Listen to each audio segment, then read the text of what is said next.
Mystery in Marfa, Texas, by Charles Lear. In Marfa, Texas, there is a phenomenon known as the Marfa Lights that has been around for a long time and still remains a mystery. It's been studied by members of the Society of Physics students from the University of Dallas and a retired aerospace engineer, James Bunnell. The students thought people were seeing car headlights on US 67. Bunnell thought there was more to the lights than mere misidentification. According to the Texas State Historical Association website entry on the subject by Julia Cobble-Smith, the first historical record of a mystery light sighting dates back to 1883. According to Smith, Robert Reed Ellison, a young cowhand, saw a flickering light while driving cattle through an area known as Paisano Pass and thought it might be coming from an Apache campfire. Other settlers told him they had seen lights on other occasions, and when they investigated, they found no signs of fires in the area. This has been used as an argument against the car lights on US 67 explanation by defenders of the mysterious nature of the lights, such as Ariel Slick, who posted an article on the Deep South magazine website headlined, Marfa Lights, the Spirit of Texas, on August 19, 2022.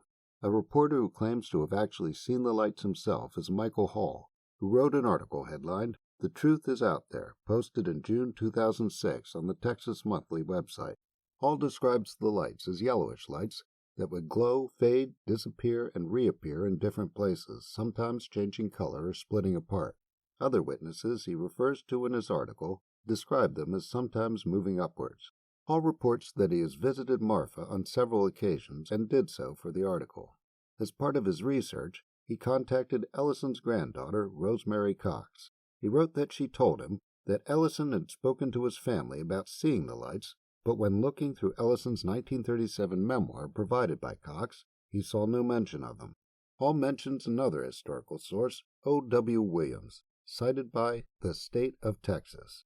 O.W. Williams was the grandfather of Clayton Williams, who was a Texas businessman dealing in oil, gas, real estate, and other ventures, who ran for governor in 1990. Williams told Hall that his grandfather had a Mexican guide who told him campfire stories told to other Mexicans by the Indians, and these included one about the lights. According to Williams, his grandfather wrote some of the stories down, but not the one about the lights. Williams did, however, say that his grandfather told him about seeing them.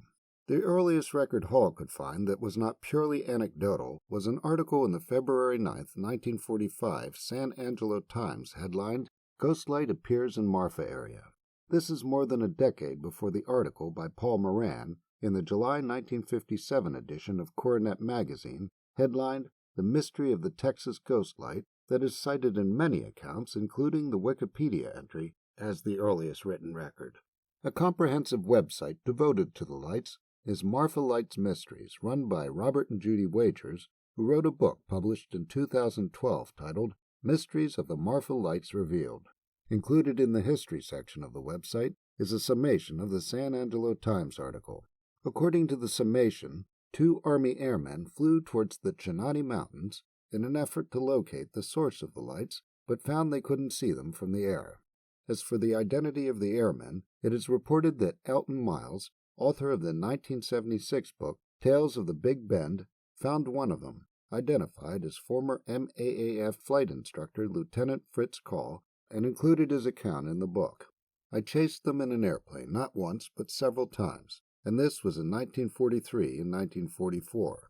There I was, a World War II aviator. I was 21 years old and didn't have any sense, flying airplanes at night out in the hills right down to the ground. The paper produced by the students from Texas State is no longer available online. There is, however, an article that was posted on November 4, 2002, on the website of the Houstonian that quotes the team leader, Derek Buster. According to Buster, the lights were a hoax. He explained that the team analyzed the spectrums of the lights they saw through filters attached to a telescope and concluded that they were the same as that produced by a halogen bulb and that they were seeing car lights. He went on to say that Marfa and the state of Texas had used the phenomenon to promote tourism in the area. According to Hall, the students were only in Marfa for 3 days. Marfa has indeed used the lights to promote tourism.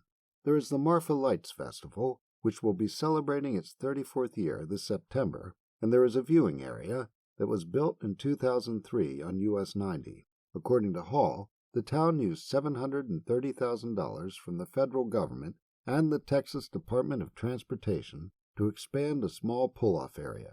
However, contrary to Buster's cynical comment, according to an article by Electra Fumey and Elliot Stein, posted January 17, 2018, on the BBC website headlined, "The Mysterious Ghost Lights of Marfa, Texas," the person who first promoted the lights as a tourist attraction was Armando Vasquez, 92 years old when the article was written, who claimed to have seen the lights in 1971.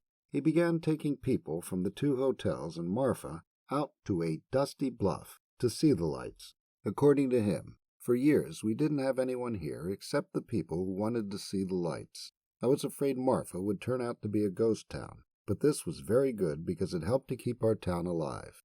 According to the article, Vasquez petitioned the Marfa Chamber of Commerce for years to promote the lights, and it wasn't until 1986 that they put together the first annual Marfa Lights Festival.